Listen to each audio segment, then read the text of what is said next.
तेरा वचन मेरे पाँवों के लिए दीपक है और मेरे मार्ग का उजियाला है। तेरा वचन मेरे पाँवों के लिए दीपक है। पहला पाठ सैमुअल का दूसरा ग्रंथ अध्याय 15 पद संख्या 13 से 14 तक और 30 अध्याय 16 पद संख्या 5 से 13 तक। एक व्यक्ति दाऊद को ये सूचना देने आया कि इस्राएलियों ने अबशालोम का पक्ष लिया है। इस पर दाऊद ने यरूशलेम में रहने वाले अपने सब सेवकों से कहा, चलो हम भाग चलें, नहीं तो हम अबशालोम के हाथ से नहीं बच सकेंगे। शीघ्र ही चले जाओ, कहीं ऐसा ना हो कि वह अचानक पहुंचकर हमारा सर्वनाश करे और शहर के निवासियों को तलवार की धार उतार दे। दाऊद रोते हुए जैतून पहाड़ पर चढ़ा। उसका सिर ढका हुआ था और उसके पैर नंगे थे। जितने लोग उसके साथ थे उनका सिर ढका हुआ था और वे रोते हुए पहाड़ पर चढ़े।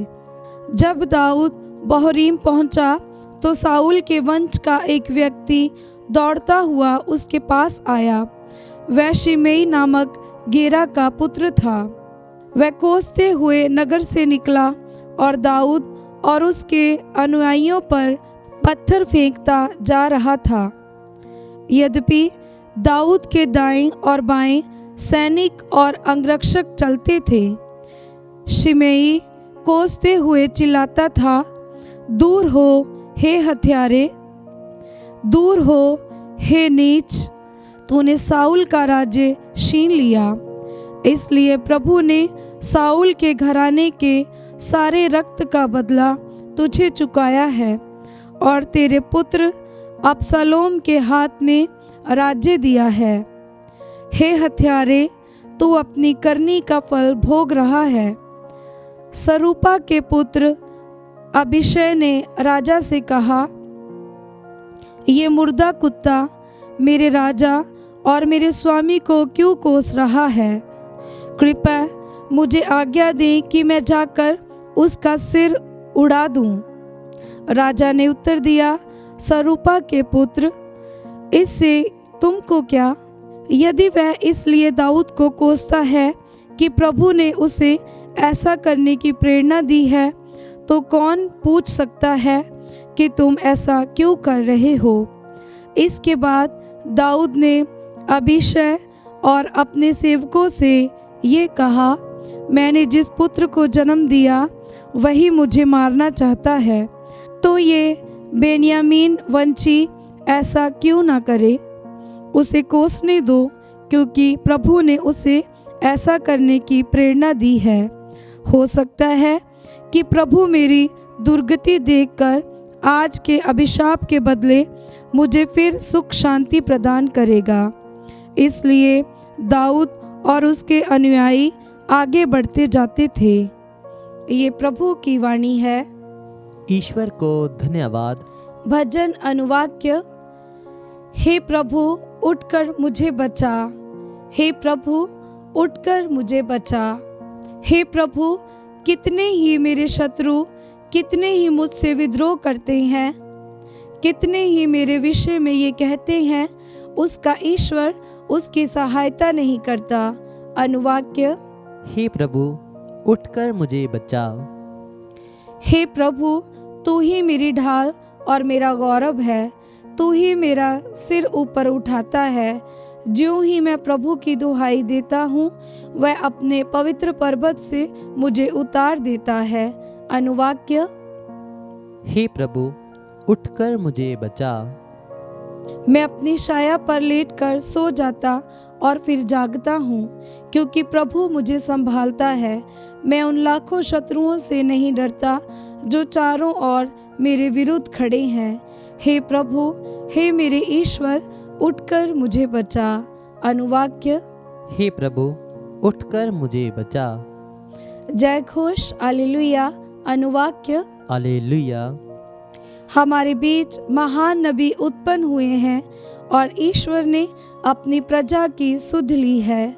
अनुवाक्य। हालेलुया। संत मरकुस के अनुसार पवित्र सुसमाचार अध्याय 5 पद संख्या 1 से 20 तक।